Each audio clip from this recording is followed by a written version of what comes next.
这里的各位观众朋友们，大家好，欢迎您收看藏人行政中央电视台本周西藏华语节目。今天是藏历2145年6月21号，公元2018年8月3号。今天的主要新闻有：达赖喇嘛尊者表示，印度是宗教间和谐的典范；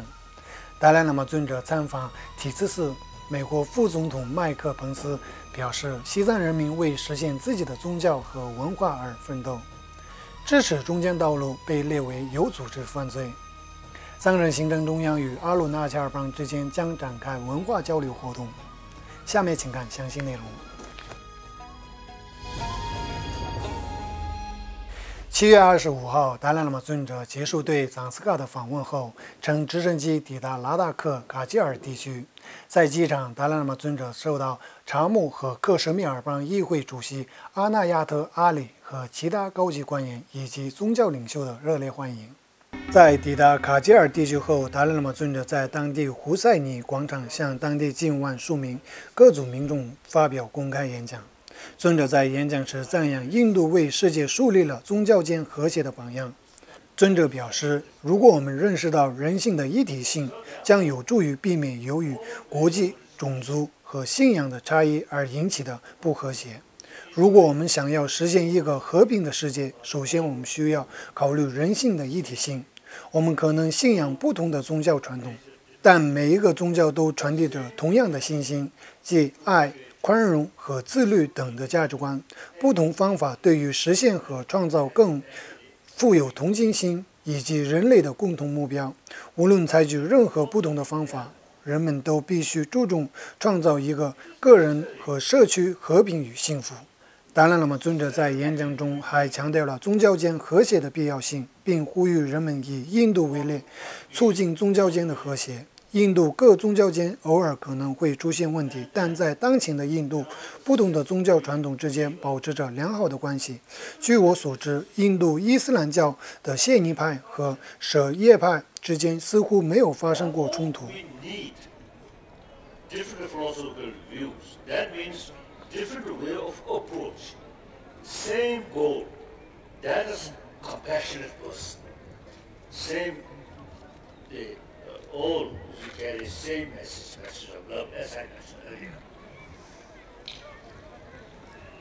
Like medicine. 7月26日，达赖喇嘛尊者离开卡吉尔地区，前往离卡吉尔地区40公里远的一所公立学校，并向该校的师生、家长、志愿工作者等各方民众发表了演讲。尊者表示，藏传佛教不同学派系源自以逻辑英明而著称的印度那兰陀，信徒应该关注那兰陀佛法，而不是外在形式。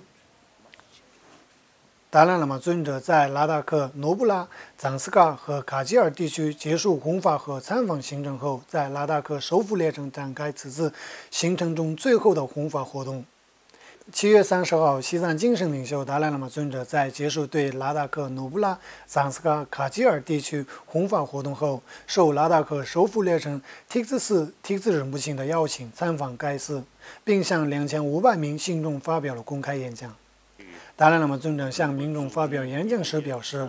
拉达克建立学校和改善民众生活方面得到了一定的发展，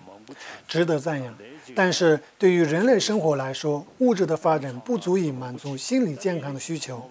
比如欧美和日本地区物质的发展非常好，但是这些地区的人民还是感到不满。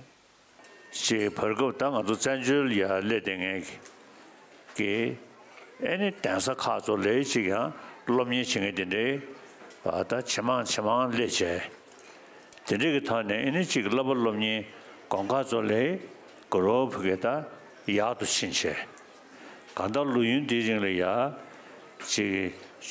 chingobo yarge da chi ene chug lobjong dinde da yarge ya gu chinche sha ya gu chongsha。7月30日上午，达赖喇嘛尊者在拉达克首府列城和平花园向2万多名藏族信众传授了祭天菩萨所著的《入菩萨行论》。尊者在开示时强调，公元8世纪，祭天菩萨撰写了《入菩萨行论》，他付出了极大的心血，相应也是一部对修行有着殊胜帮助的无上论著。7月31日，达赖喇嘛尊者继续在首府列城和平花园传授入菩萨行论等妙法，并向数万名各族僧俗信众传授了长寿灌顶。8月1日上午，达赖喇嘛尊者莅临位于列城索朗岭藏人社区和西藏儿童村拉达克分校时，受到该社区民众和西藏儿童村学校师生的热烈欢迎。达赖喇嘛尊者在参访西藏儿童村学校后发表了公开演讲。尊者指出，西藏自由斗争不是针对中国人民，而是针对中国共产党党内心胸狭窄、持强凌弱的强硬派。这些官员对藏人保护濒临灭绝的文化进行歪曲解读，造谣污蔑，并指控藏人为分裂分子，残酷对待西藏数以万计的僧俗百姓，以及摧毁了数千座寺院。达赖喇嘛尊者还强调，共产党试图毁灭西藏的文化和身份，但是西藏人民坚定不移地将战胜这一恶毒的政策。是顶这个的，看到用着这个多啊，这经济要了吧？不是共产党给。美国副总统麦克彭斯在美国国务院推进宗教自由部长级会议上发表：“西藏人民为实现自己的宗教和文化而奋斗。”美国副总统麦克彭斯在他的演讲中强烈支持不同国家的宗教受害者。他表示，对前西藏政治犯和活动家果洛锦密的存在感到荣幸。在赞扬果洛锦密的勇气和自由立场时，副总统彭斯先生表示，近70年来，西藏人民遭到中国政府的残酷镇压。果洛锦密逃离西藏流亡异国，意味着西藏人民为实现自己的宗教而斗争，并推动他们的文化得到了继承和发展。果洛锦密是从一批受宗教迫害幸存者中选定的原政治犯，他们拜见了美国副总统和国务卿麦克·彭费奥先生。美国国务院召开首次宗教自由部长级会议，共有400多人参加，其中包括民选官员、国际团体、宗教领袖、民间社会成员，以及促进全球宗教自由和受宗教迫害的幸存者。大宝法王噶玛巴仁波切驻北美代表欧洲次人、国际声援西藏运动执行总裁克斯和副总裁普琼次日等出席了该会议。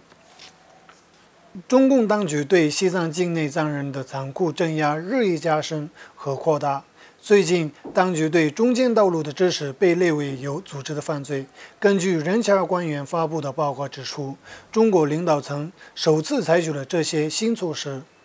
7月30日，据人权观察员发布了一份长达101页的报告，非法组织中国打压西藏民间团体，详述中国共产党试图从基层铲除喇嘛和传统社区领袖对藏区民众的影响力。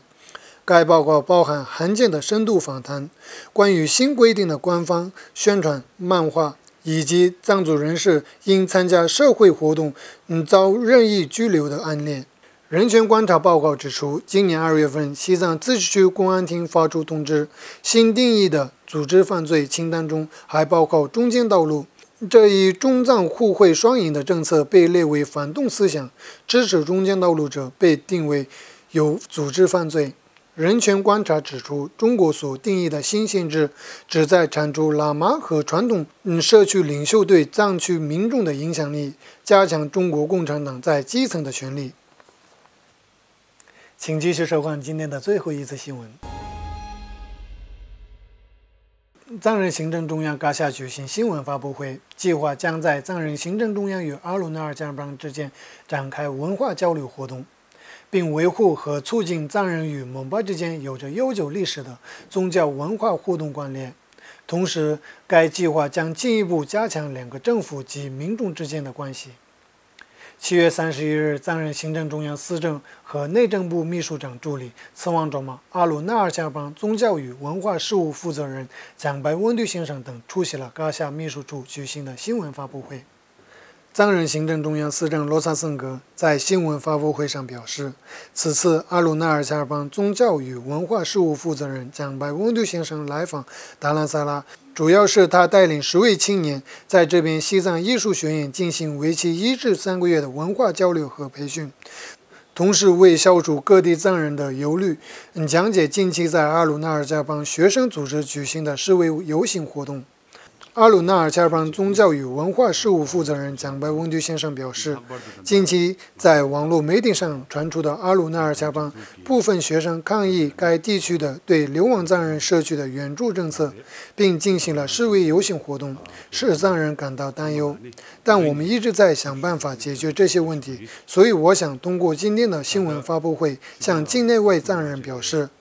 不用为此事担心。阿鲁纳尔加邦政府对此举行了专题会议，并寻找釜底抽薪的解决方法，同时开导学生解说藏人与阿鲁纳尔加邦之间的悠久历史关系的重要性。观众朋友们，藏人行政中央电视台本周西藏华语节目就到此结束了，感谢您的收看，我们下一期同一时间再会，谢谢您的收看。